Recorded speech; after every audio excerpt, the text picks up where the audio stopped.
It's not over. Republicans take another shot at dismantling the Affordable Care Act, but the clock is ticking. I'm Robert Costa. We look at the sudden push on Capitol Hill, plus escalating tensions between the U.S. and North Korea, tonight on Washington Week. Here's the test for Republicans. Did we work as hard to repeal Obamacare as they did to pass it? Senate Republicans revive efforts to overhaul the Affordable Care Act. But as the clock ticks down, can they get 50 Republican votes? There are many concerns that I have about the Graham-Cassidy proposal. I promised repeal. I didn't promise I would sort of keep most of it. Democrats remain united in opposition. Are we not going to rest till this horrible bill, worse than the last one, is dead? Plus, President Trump takes the world stage. Rocket Man is on a suicide mission for himself and for his regime. And he follows up his debut at the United Nations with new sanctions on North Korea. The order enhances the Treasury Department's authorities to target any individual or entity that conducts significant trade in goods, services, or technology with North Korea. Will the tough talk spark conflict? And what is the Trump doctrine? We'll get answers from Philip Rucker of The Washington Post, Shauna Thomas of Vice News, Julie Pace of The Associated Press, and Peter Baker of The New York Times. Celebrating 50 years, this is Washington Week. Once again, live from Washington, moderator Robert Costa. Good evening. Republicans right now are scrambling to get the 50 votes they need in the Senate to upend the Affordable Care Act. Senator Lindsey Graham of South Carolina and Bill Cassidy of Louisiana drafted the latest GOP legislation. The bill would eliminate insurance subsidies and employer mandates. It would significantly change the expansion of Medicaid, converting those health care funds into block grants that states would receive as a lump sum. And coverage for pre-existing conditions would not be federally protected. That's because each state could opt out of that insurance rule. A bipartisan group of 10 governors are opposed to the measure. And even reliably, Republican Senator Chuck Grassley of Iowa has admitted the bill has flaws. But he said that Republicans campaigned on the issue and feel pressure from their base to act. Shauna, when you look at this piece of legislation, it says the GOP will let the states decide how to use federal money. But why is that so complicated? And what's at the heart of this debate? Well, it's so complicated because even though they're saying we're going to create a formula and give all the states this money, in the end, for a lot of states, that means a lot less money is going to them. And overall, the cuts are fairly large. So Avalier Health, because we don't have a Congressional Budget Office score, has said it's a $215 billion cut in healthcare funding between 2020 and 2026. In 2027, they say that it goes up to $489 billion. So at the heart of it, it is a program to make the size of government smaller, which is a very conservative thing. But when you start looking at what does that mean for each individual state, these states start to say things like, wait a second, if you're going to give me $1 billion less over 10 years, how am I going to fund these healthcare programs that I already have? And the states will have to grapple with what makes the best healthcare for them if this thing goes through.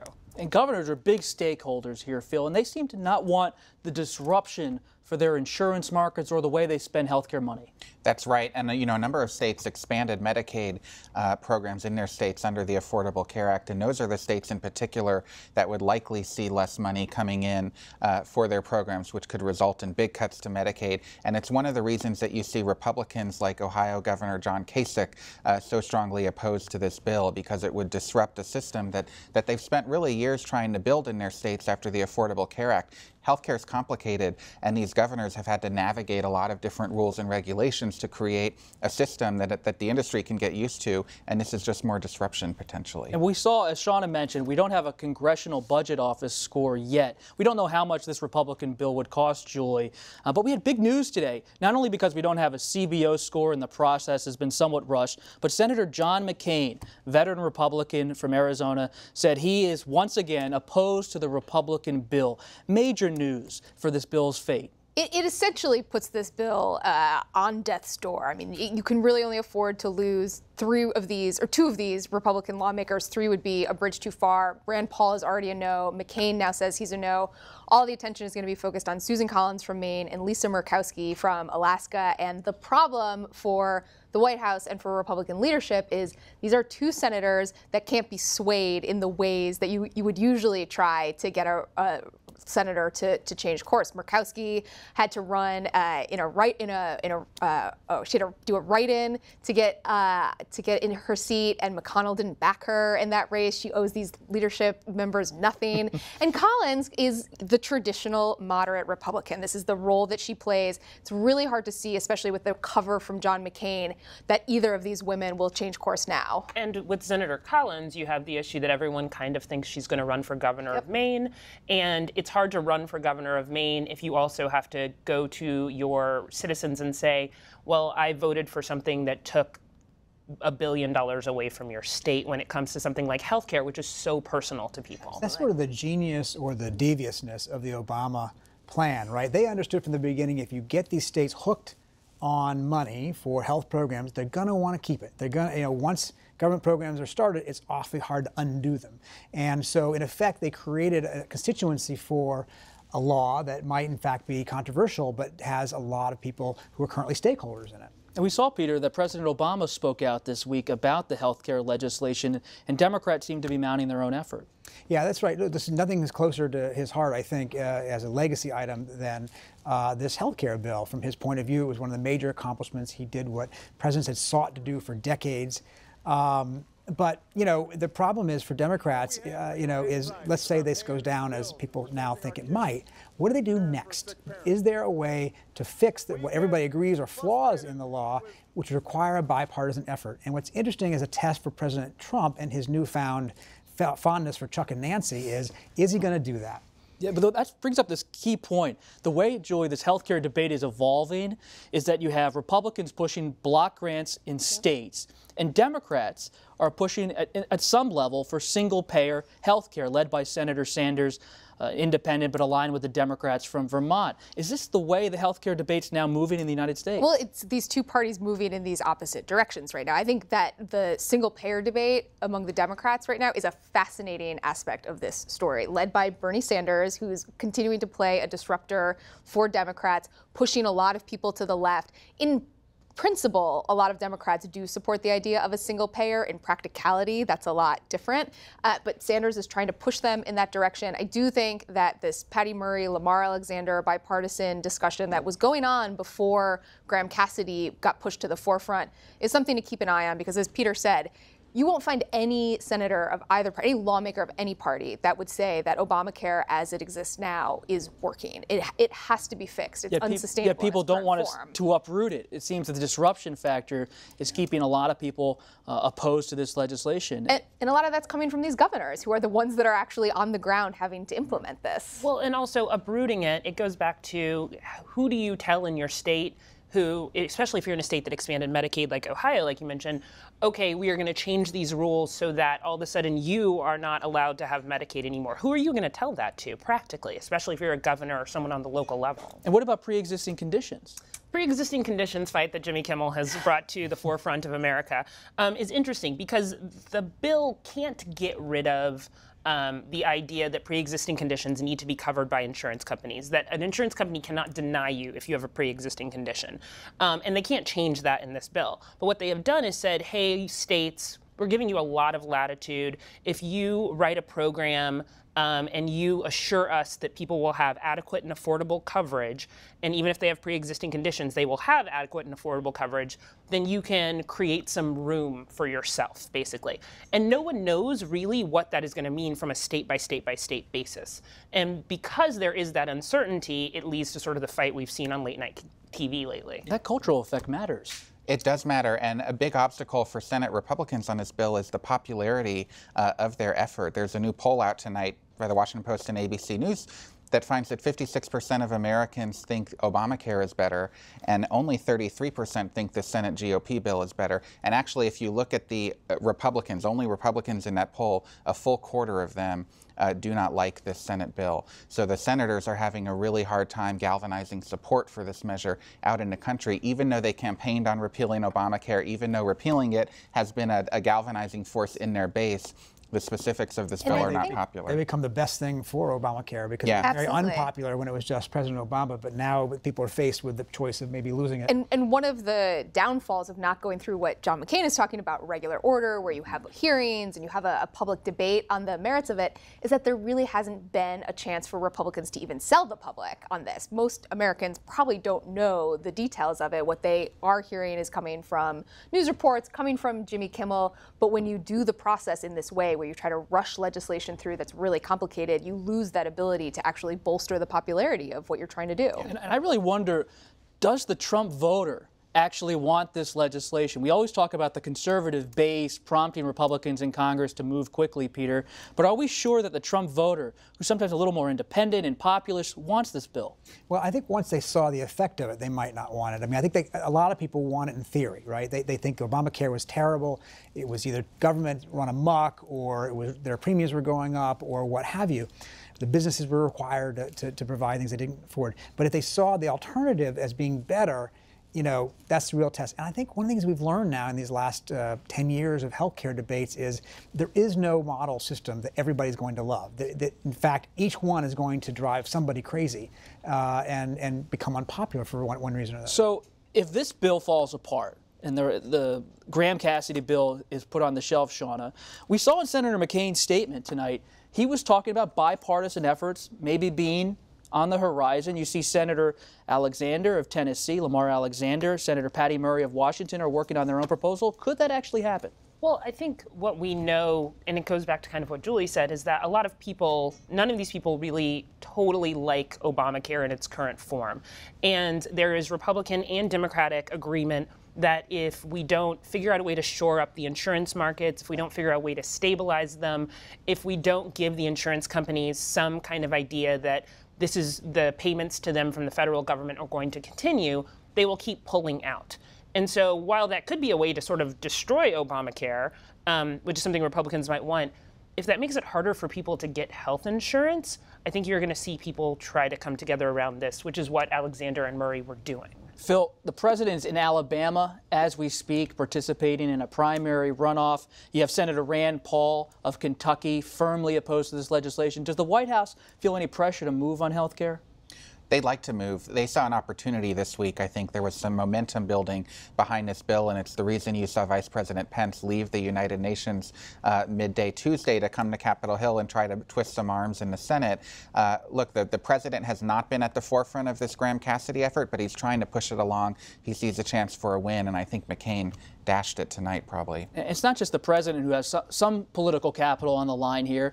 Senate Majority Leader Mitch McConnell, he's pushing in this Alabama primary as well, but he also is trying to show the White House, show the Republican voter, Julie, that he can get something done. Absolutely. And again, on this promise that has been so central for Republicans for 7 years now, and there is still this open question, even with McCain taking this position today, if McConnell will put a bill on the floor. Will he?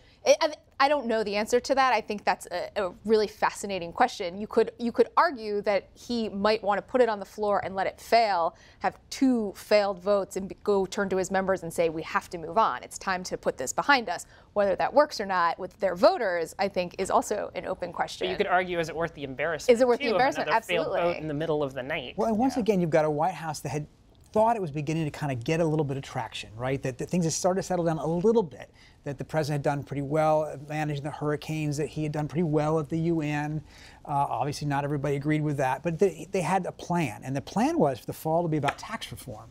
Now suddenly you've got this overshadowing that, another loss if it goes down, and by the way, immigration looming in the background, ready to come up at any moment. So instead of being able to focus on what they thought was going to be their one priority, they keep getting pulled in different directions. But Peter and Phil, I'm not so sure if they do move on from healthcare to tax reform, that's going to be any easier. No. These dynamics still exist on that issue. Tax reform's tough, and the president wants to try to put a little more meat on the bone, if you will, next week, reveal something more of a plan. Right now, we just basically have some principles and a list of bullet points, but tax reform is going to be tough. They're trying to get some Democratic support. That's going to be hard. It's complicated. There are a lot of different constituency groups, millions, tens of millions of dollars at stake here for industries that are lobbying hard. In some ways, much harder than healthcare. Yeah. It is much harder than healthcare, and I think that if you talk to Republicans who are working on 2018 races, the prospect of going into the midterms without healthcare, without taxes, they know that map looks really good, but that just is ugly for them. And they're pretty honest about that behind the scenes.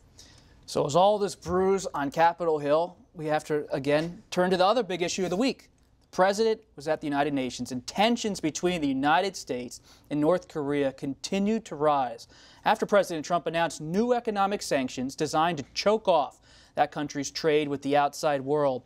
The move comes days after President Trump threatened North Korea in his first address to the UN, where he mocked North Korea's Kim Jong-un. He called him Rocket Man.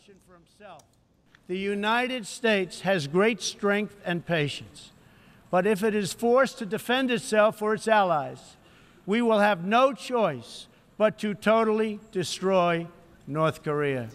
Kim Jong-un fired back in a personal statement, very personal, calling Mr. Trump mentally deranged.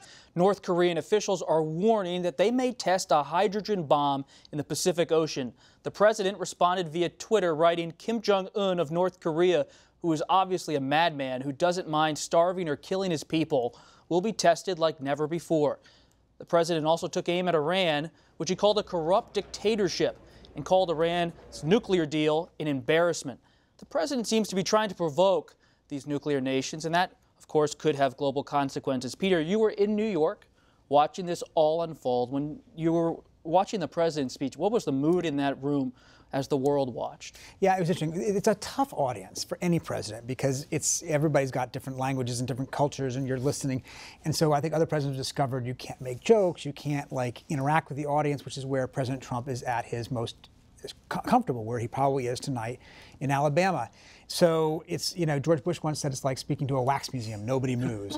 And that's what President Trump saw. It was stony silence for the most part, a little smattering of applause here and there. When he used the word Rocket Man, there was kind of a buzz that went through the room. When he said that the world, by the way, was going to hell, there was kind of a buzz going through the room. And, but they don't know what to make of the guy, right? This is not the typical American president. American presidents don't get up there and say, we're going to destroy another country. Even if it's, provoked. And so they're used to a diplomatic, polished kind of presentation, and that's not the way President Trump rolls. But beyond the presentation, Peter, what was the message? Was it America first? Was it isolationist? It's not isolationist, but he used a different word this time. He used the word sovereign or sovereignty. He used it 21 times in the speech. And by that, it's a favorite term on the right. That hates the UN. Why should we be part of this global body? We are our own sovereign nation. The UN should butt out and not tell us what to do. The problem is that on the one hand, he's defending American sovereignty, really, while telling other countries what to do. He's attacking Venezuela for its repression of its own people. He's attacking, not just North Korea, which you could argue is a threat to other countries, but countries that are internally violating human rights. Well, they would say sovereignty applies to them too, but out United States. And also pushing China to act tougher on North Korea, even though they don't always feel like it's in their own sovereign interest. And we've seen some developments, Joy, this week. Chinese banks are now saying they're going to screw the lid a little bit tighter when it comes to giving money to North Korea and trade with North Korea. Is that progress? Is North Korea actually becoming more isolated? It's sometimes hard to know with the Chinese banks because they're a bit insular, which is probably an understatement. I don't think we know the full extent of what China is doing here. Rhetorically, though, the White House jumped on this. You had the president talking about this at the UN.